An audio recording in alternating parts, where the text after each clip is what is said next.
There are nights when the silence outside feels heavier than usual. When the hum of the refrigerator or the distant rumble of traffic isn't enough to drown out the clamor inside your own mind. Maybe you've had one of those nights recently. Maybe you're having one now.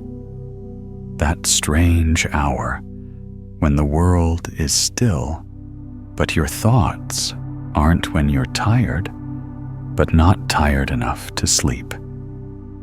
It's in moments like these that certain questions float to the surface. Why does everything feel so fragile? We don't say it out loud often, but there's an unspoken tension that clings to the edges of our lives.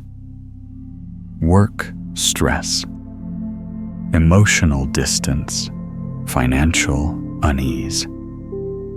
The ambient dread of an unpredictable future.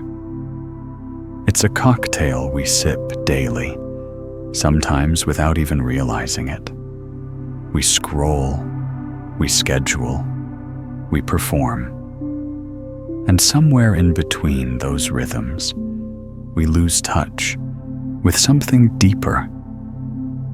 A stillness, a core, a sense of self not tethered to headlines or approval or the next urgent email. And yet, it's possible to feel grounded in the middle of that chaos, to sit in the storm and not be moved by it. The Stoics knew this. They weren't cold or emotionless, as pop culture often paints them. No, they were warm with understanding, cool with restraint, lit from within by the clarity that comes from mastering the one thing you actually can control your response. Epictetus, born a slave. Later, a philosopher once wrote, "It's not things that disturb us, but our judgments about them." The idea is simple, revolutionary, that we are not the sum of what happens to us. We are the sum of how we interpret, absorb, and respond to what happens to us. Let that sink in. There is space between what happens and what we do about it. And in that space lives your freedom. But how do you start? Where do you begin when your life already feels like it's sprinting without your consent? You begin with purpose. Not a job title, not a 5-year plan. Something quieter, more enduring. Something that doesn't shift when your external world does. Purpose, as the Stoics understood it, isn't about ambition. It's about alignment. When you live with firm purpose, life stops feeling like an accident. You move differently. You speak with more precision.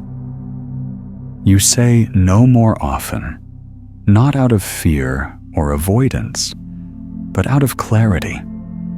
Your time becomes sacred. So does your peace. You're no longer pulled in 12 directions because you've already chosen a path. Not a destination, but a direction. And that direction doesn't have to be grand. It doesn't have to impress anyone. What matters is that it's yours. Think of a tree rooted deep into the earth. The wind still howls. The rain still lashes. but the roots hold. That's what purpose does. And it's not found in the frenzy of achievement, but in the quiet inventory of what you truly value.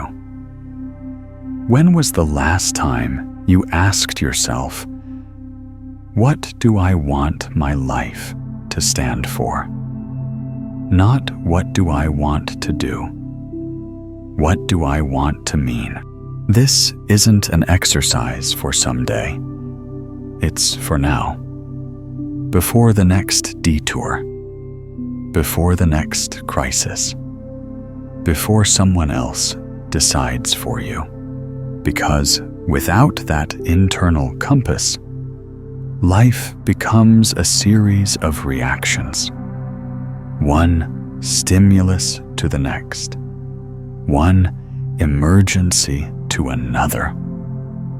And you wake up one day realizing you've lived most of your life responding, but not really choosing.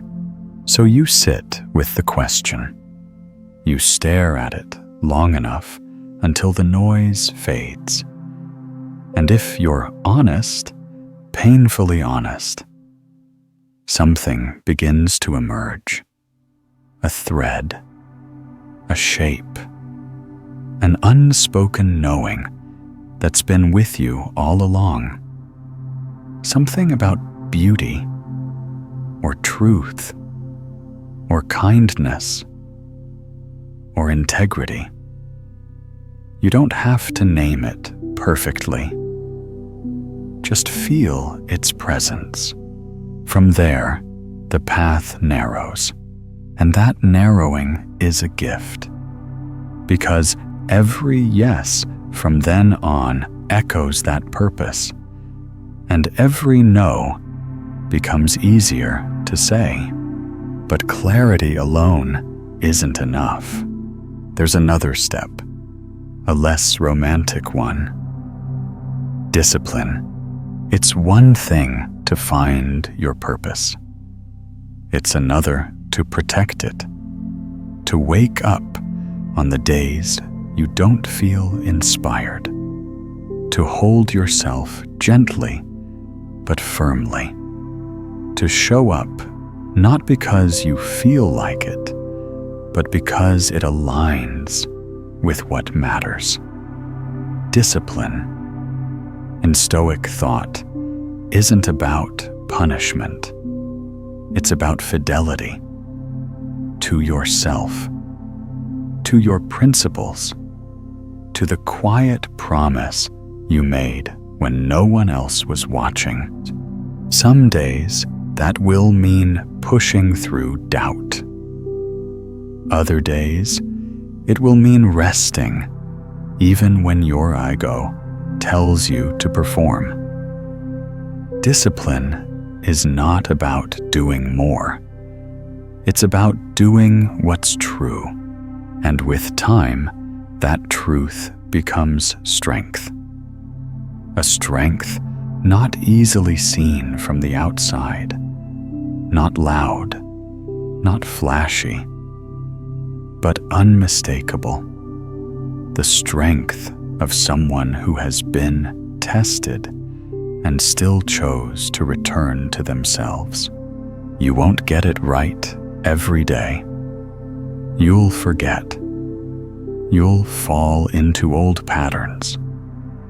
But if your purpose is real, if it's stitched into your being, you'll come back to it again and again until that return feels like coming home.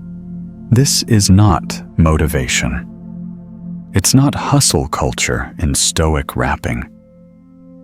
It's something else. It's steadiness. And the world doesn't teach steadiness. It teaches urgency. It teaches comparison. It teaches dissatisfaction. But there's a different way. You can live rooted. You can live slow and intentional and full. can hold grief and joy in the same breath. You can disagree without disrespect. You can pause before you react. You can choose what story you believe about yourself. It begins with remembering who you are when the noise fades. It continues with the question, what matters enough for me to endure? And it deepens every time you say this. This is what I will return to, no matter what breaks, no matter who leaves, no matter how far I drift. You've already taken the first step just by listening. If this stirred something in you, perhaps you're ready to move from reacting to remembering. You're listening to Silent Sage Stories, where stillness speaks louder than noise. If any part of this whispered truth lingered with you, perhaps you're ready to sit with more.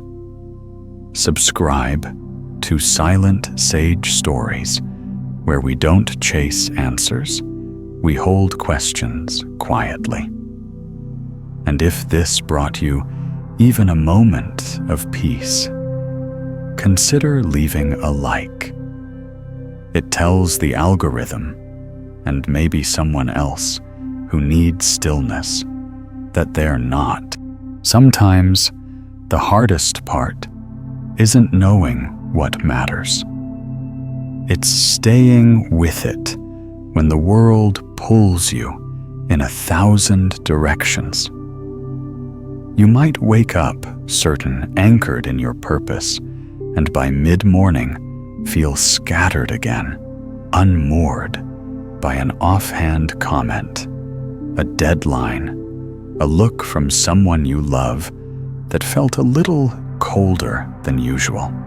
And that's where the second Stoic principle becomes essential. Not just helpful, but essential. Learning to govern the storm inside before it governs you. Control of the mind isn't about rigidity. It's about resilience. It's the subtle but profound ability to respond instead of react.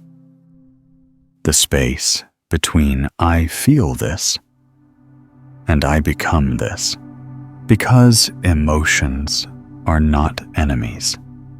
They're signals, messages. But if you never pause to decode them, they take over the control panel. Epictetus taught that if someone can anger you, they have conquered you. That's not hyperbole. It's a mirror.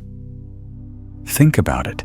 Every time you lash out, withdraw, spiral, what you're really saying is, I've handed over my peace to this moment. But what if you didn't have to? What if you could feel anger without being ruled by it? Sadness without drowning in it? Desire without becoming enslaved to it? That kind of freedom doesn't come from denial. It comes from discipline, and discipline begins with awareness. Notice the moment your chest tightens when someone criticizes you. Notice the flicker of defensiveness rising up. Don't suppress it. Just see it. Name it. Say, "Ah, there you are." The act of noticing itself creates a kind of distance, and in that distance, choice blooms. You are no longer just the feeling.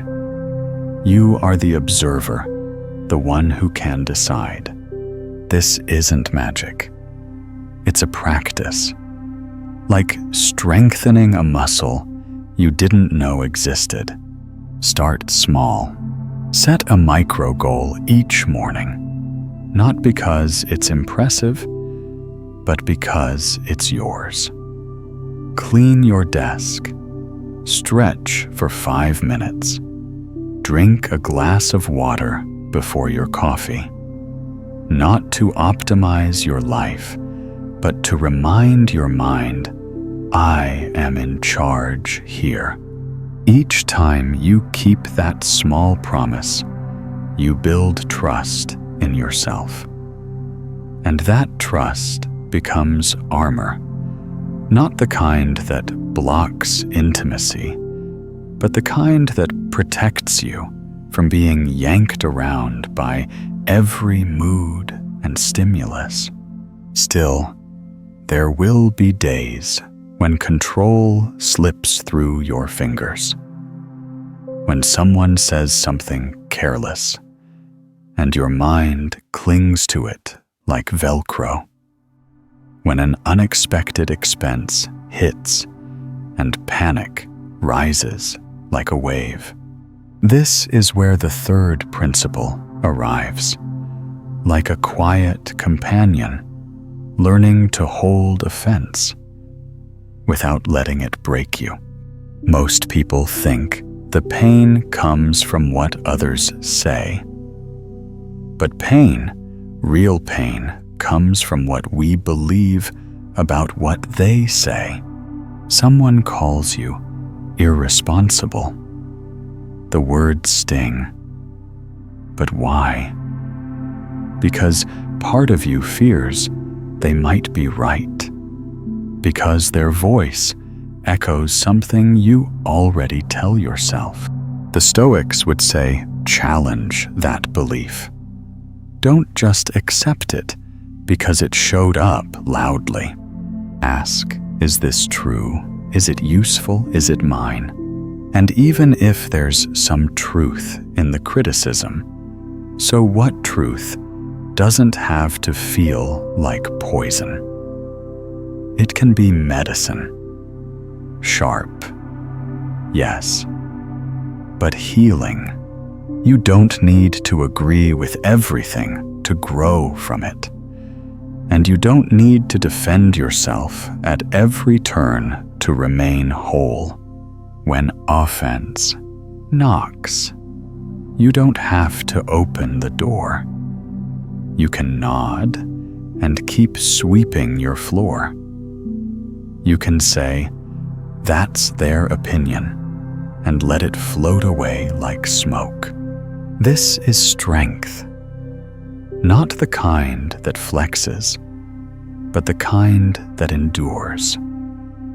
The kind that doesn't rise to every provocation because it knows its value, doesn't wobble with external opinions. That's the irony of emotional maturity. It's quiet. It's the moment you pause instead of pounce. The deep breath instead of the cutting remark. The gentle smile instead of the eye roll. Not because you're pretending, but because you've already decided who you are, and you don't need every moment to reinforce it.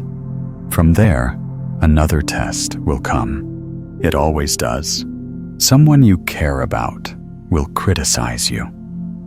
Not with malice, maybe not even with full awareness, but their words will land on a tender part of you. And something ancient inside will rise the urge to explain, to prove, to push back. Pause there. Remember, you are not obligated to defend every inch of your ego. You can listen. You can consider. You can ask, is there something for me here? And then you can choose what to keep and what to set down. You don't have to absorb every comment. Not every opinion is a blueprint for your behavior. There's a difference between humility and submission. Humility says I'm open to seeing where I might grow. Submission says I'll mold myself into whatever shape others prefer. Choose the former. Let your critics sharpen you, not shatter you. And when the day ends and the quiet returns, ask yourself, not what did they think of me, but did I act in alignment with my values? If yes, rest easy. If not, make a note, and then forgive yourself. Gently. You're learning all of this, managing emotions, transforming offense, holding criticism lightly. It's not about becoming some untouchable sage. It's about becoming human again, not the reactive, defensive, brittle version of humanity, but the spacious, reflective, steady version, the kind of human who can sit in discomfort without lashing out, who can receive feedback without folding in shame, who can feel fully but not be consumed. That is the slow work of Stoicism, and it doesn't look like armor.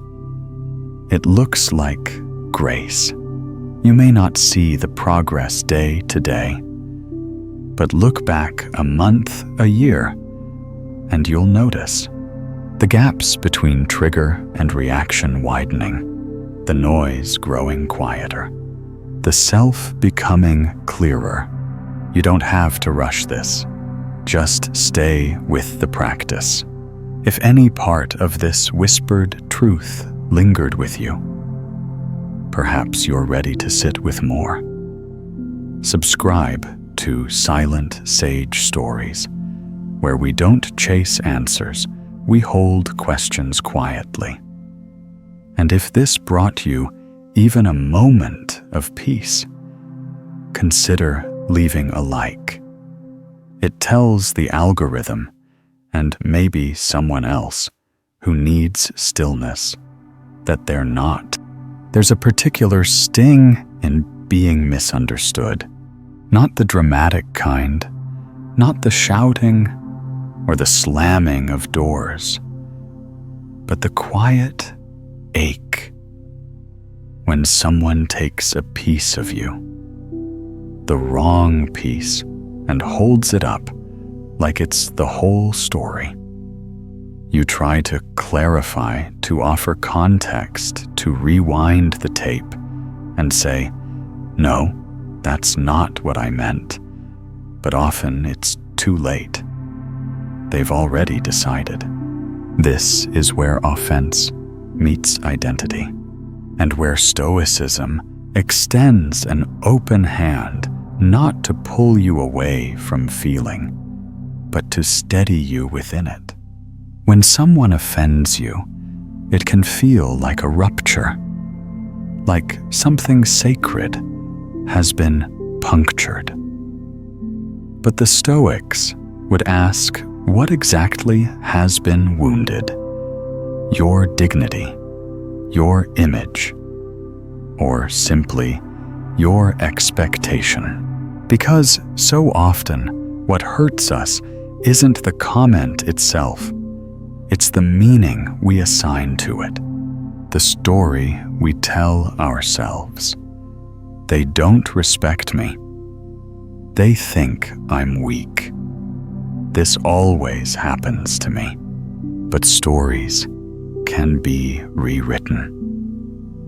And pain, when traced to its root, often reveals something softer, like fear, or longing, or the desperate need to be seen clearly, fully, kindly.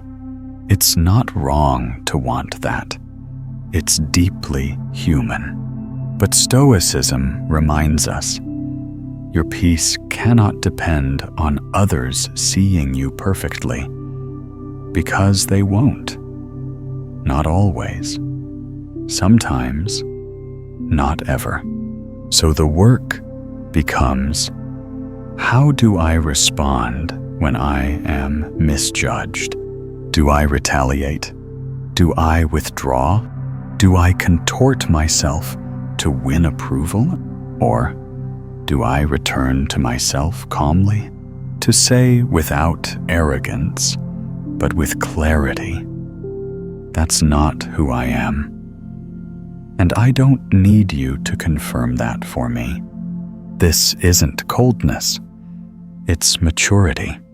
And it sets the stage for handling criticism, not just offense, but direct, unfiltered judgment.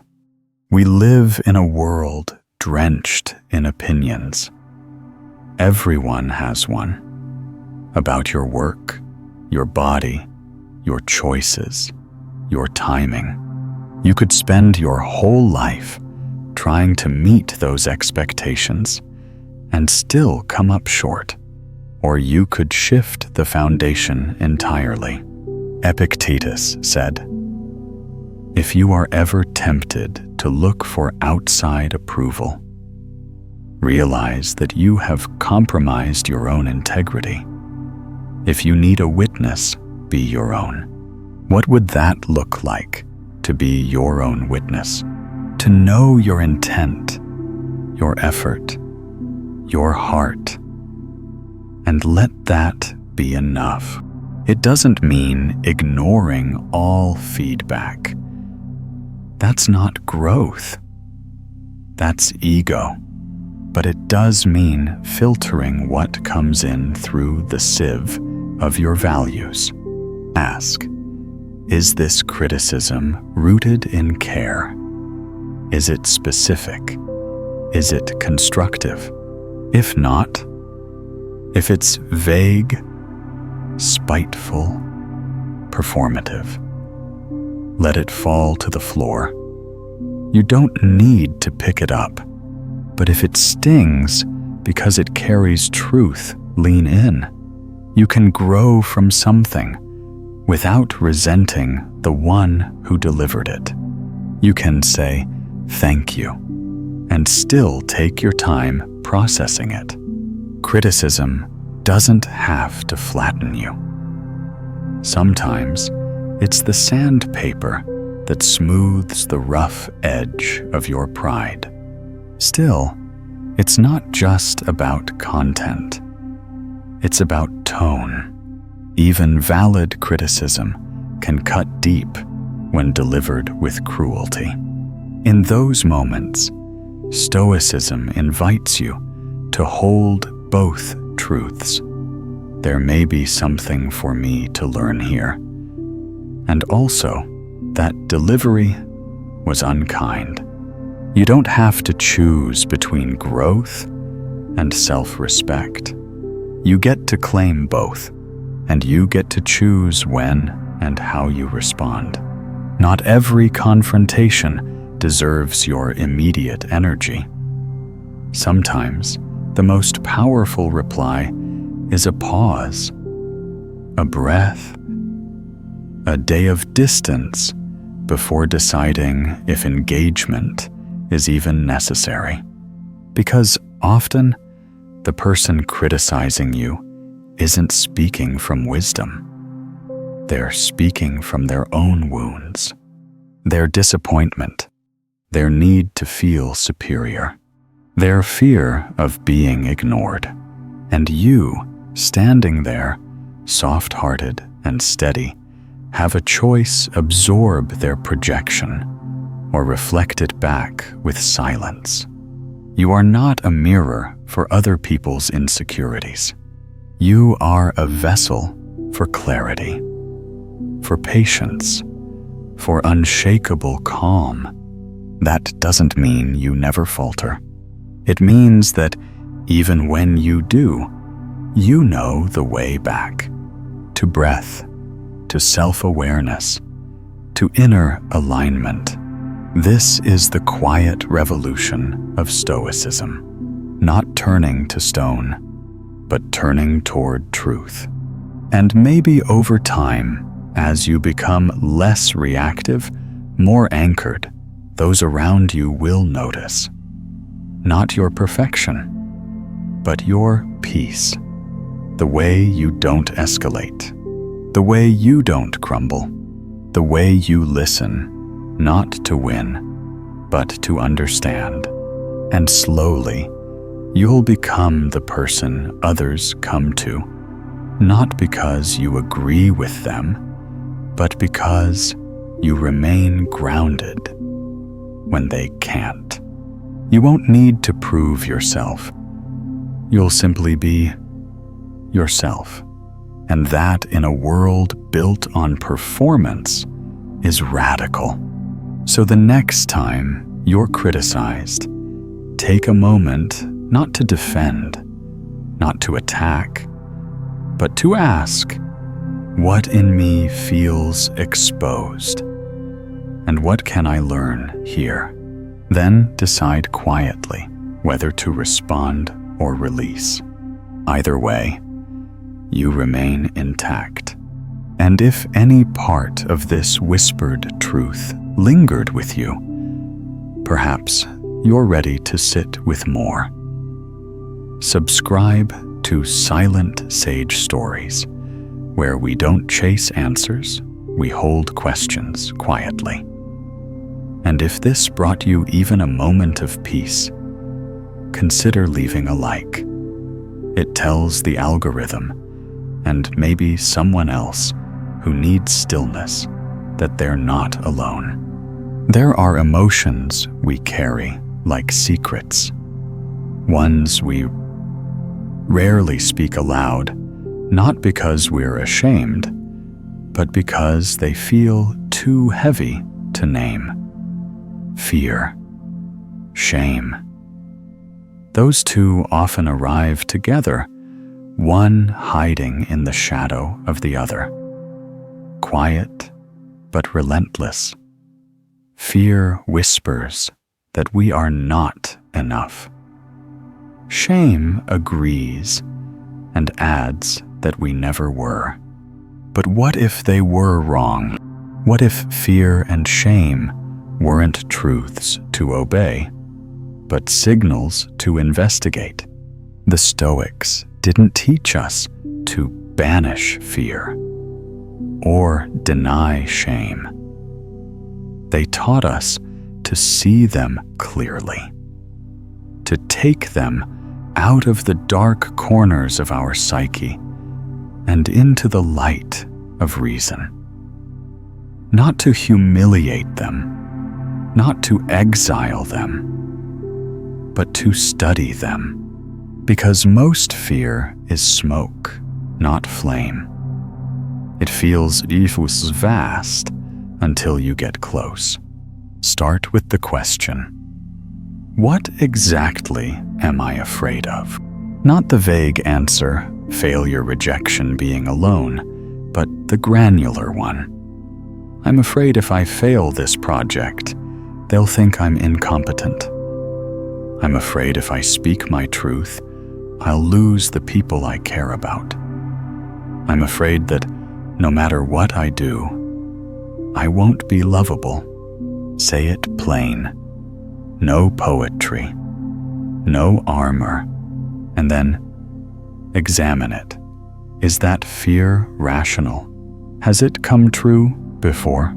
If it did it destroy you or just wound you? The Stoics would urge you to trace the thought to its root and hold it there, not to suppress it, but to reduce its size. Fear magnified in the dark often shrinks in daylight. Same with shame. Shame thrives in silence. It grows stronger when left unchecked, building entire narratives around one moment, one decision, one flaw. But like fear, it dissolves when examined. What are you ashamed of? A mistake, a part of yourself you've hidden, an old version of you who didn't know better. Then ask, what would I say to a friend who told me this? Would I condemn them, or would I say, you were trying, you were hurting, you've grown? You already know the answer. Why is it harder to offer that same compassion inward? Because we often confuse shame with accountability. We think if we forgive ourselves, we'll stop improving. That self-loathing is the price of growth. But Stoicism teaches us a different kind of strength, the kind that reflects, learns, and moves forward, not out of guilt, but out of alignment. You can acknowledge a mistake without becoming it. You can feel the sting of regret without branding it into your identity. Self-forgiveness isn't a loophole. It's a door. It lets you leave the room of self-hate and walk toward change. And you don't have to do it alone. That's another lesson the Stoics offer. Gently, we are not meant to carry everything in silence. Sometimes the strongest thing you can do is speak to a trusted friend, a mentor, a stranger who listens without judgment. Say, I've been afraid. Say, I've felt ashamed. Say, I'm trying to understand why. In that speaking, shame begins to dissolve. Not all at once, but like mist in morning light. And what you find beneath it isn't weakness. It's tenderness. The kind of tenderness that says, I'm still here. I've made it through. I'm not perfect, but I'm still choosing to show up. That's courage. That's resilience. Not the kind the world claps for, but the kind that lets you sleep at night.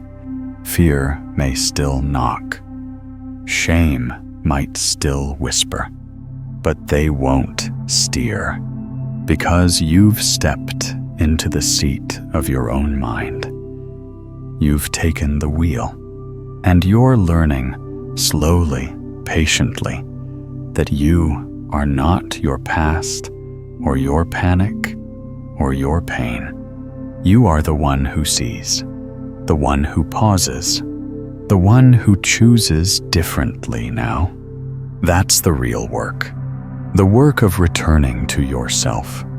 There's a strange comfort in expecting things to go well, in assuming the road ahead will be smooth if our intentions are good, our efforts consistent. But reality, gentle and brutal, always honest, has its own rhythm. And often, it doesn't care about our plans. The Stoics understood this.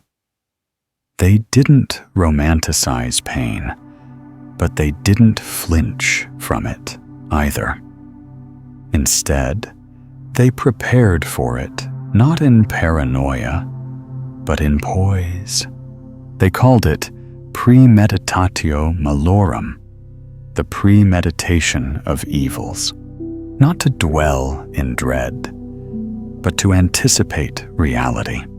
Before you step into the day, you ask, what might go wrong? Not to invite misfortune, but to meet it consciously should it come.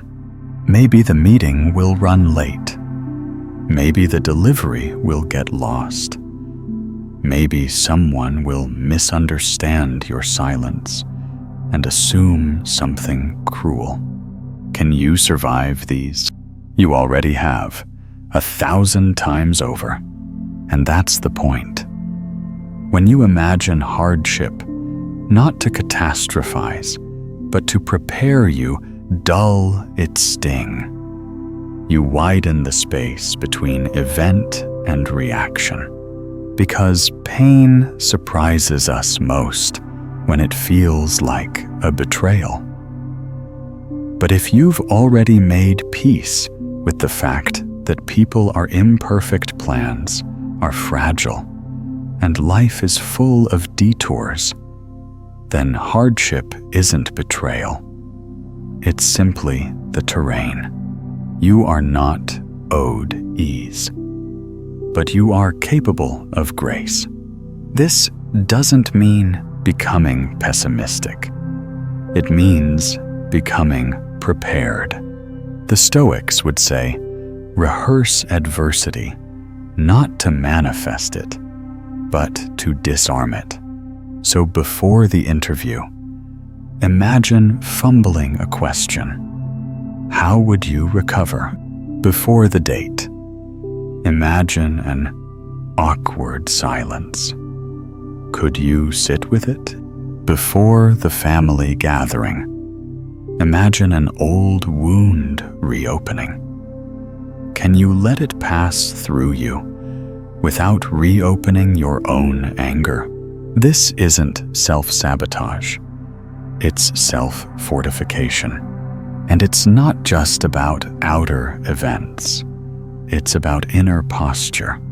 You start to move through the world differently. Not as a brittle figure, hoping nothing breaks, but as a steady presence, grounded even when things fall apart.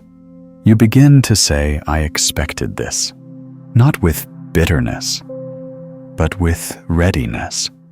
And when the difficulty comes, and it will, you don't freeze. You breathe, because you've been here before. In imagination, in preparation, in practice. That breath, that pause, is your power. And over time, this habit becomes a mindset. One that doesn't resist reality, but flows with it. You lose less time to outrage. You waste less energy on shock. You respond more, react less, and gradually, your sense of control stops depending on things going your way. Instead, it grows from your ability to stay calm, curious, resilient, no matter which way things go. This is the subtle revolution Stoicism offers. It doesn't promise immunity from pain, but it does promise integrity within it. A kind of quiet knowing, this is hard, but I am not undone. That is the fruit of rehearsing hardship. Not cynicism, but courage. And if any part of this whispered truth lingered with you, perhaps you're ready to sit with more. Subscribe to Silent Sage Stories, where we don't chase answers, we hold questions quietly. And if this brought you even a moment of peace, consider leaving a like. It tells the algorithm, and maybe someone else who needs stillness, that they're not alone. Some people mistake inner strength for stoicism, with a lowercase s tight-lipped endurance, the kind that never cries, never breaks, never needs. But true strength isn't cold. It's not rigid. It bends. It breathes. It knows its own shape, even in the dark. You've seen it before. Maybe in an elder who speaks softly, but carries a history too vast for words. maybe in someone who forgives without forgetting, who rebuilds quietly after a storm. This kind of strength doesn't look impressive on the surface, but it endures, and it's cultivated, not granted. You don't find it in books, though books may point you toward it. You don't find it in applause. Applause fades. You find it in discipline, in the small, consistent choices no one sees. Getting up when it's easier to stay down. Being kind when resentment would feel more righteous. Doing the harder thing, not for glory, but because it's aligned. The Stoics didn't chase validation. They chased virtue, because they understood that what's inside can't be stolen. Epictetus lost his freedom, his status, his comfort, but he didn't lose himself. Why? Because his foundation wasn't built on circumstance. It was built on character. That's where inner strength lives. Not in your titles, but in your habits. Not in how much you lift, but in what you carry and how you carry it. Not in your tone of voice, but in the silence you choose when speaking.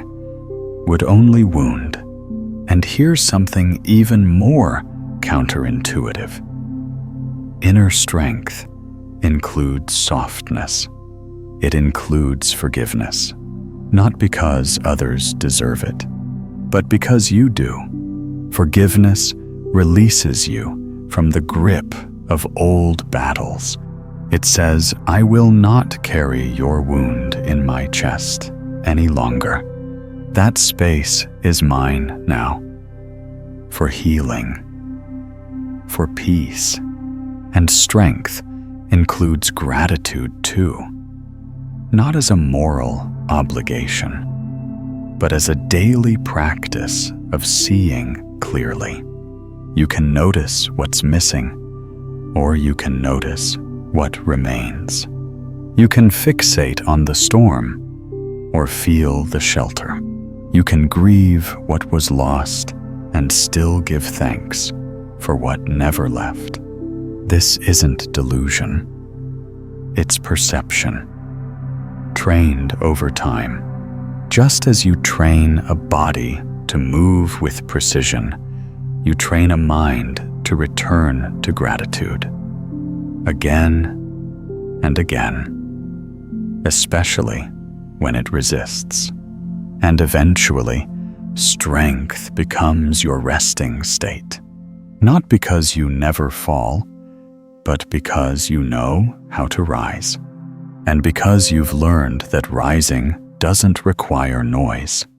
It requires presence and patience and the quiet conviction, I can face this. Not because it's easy, but because I am anchored. That anchor, it's built from choices, habits, values, and also restraint. The kind that says, I won't act from impulse. I'll wait. I'll breathe. I'll respond when I'm ready, not when I'm triggered. This is where strength becomes wisdom, because anyone can lash out. Anyone can speak just to fill the silence. But to pause, to wait for the right word, to choose the better action, even when no one's watching, that's power. And not everyone will understand it. Some will think you're weak for walking away. Some will say you're cold for not engaging. But you'll know the truth. That self-restraint is not the absence of feeling. It's the mastery of it. And it doesn't come easily. It comes with practice, with failing and trying again, with noticing when you snapped and asking why, with changing your environment, not to avoid temptation, but to support your intention. Because we don't rise above our habits. We fall to the level of our systems. So build systems that serve your peace. Create rhythms that align with who you want to become. Make space in your day for stillness, not to escape life, but to return to it more fully. And let your strength speak not in declarations, but in your steadiness. That's enough. It always has been. There's a moment, often quiet, unceremonious, when you stop resisting what is. Not out of defeat, but from a place deeper. A place that says, I no longer wish to suffer by wishing things were different. This is acceptance, and it's not passive. It's powerful. To accept is not to agree. It's to acknowledge, to say, this is where I am. This is what's happened. And now from here, what will I choose? Because denial delays healing. Resistance burns energy. But acceptance that changes the terms. It lets you act without first needing the world to make sense. You lost the job. They didn't stay. The diagnosis came. The door closed. You can keep asking why, or you can ask, now what? Acceptance doesn't end the pain, but it ends the secondary suffering, the kind that comes from clinging, from hoping things will rewind. They won't, but you're still here, and that's enough to begin again. It always is. The Stoics practiced this kind of clear-eyed realism.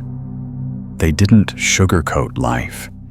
They lived inside its thorns and light. They knew the world doesn't revolve around your preferences, but your peace can, if you choose to anchor it inside, not out. And that's where the final principle leads us to a life lived in harmony with nature. Not the trees and rivers alone, but the nature of things. The impermanence, the interconnection, the quiet logic beneath the chaos. To live according to nature is to ask, what is my role in this moment, given who I am? You are a rational being capable of reflection, a social being made to cooperate, a spiritual being, if not in doctrine, then in depth. So live like it, not in performance, but in principle. Let your actions mirror your values. Let your words arise from stillness. Let your choices serve more than just your comfort.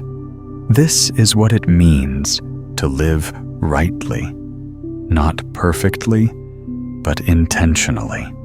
And it's simpler than we think. It means rising when it's time to rise, resting when it's time to rest, saying no when it's time to protect, saying yes when it's time to serve.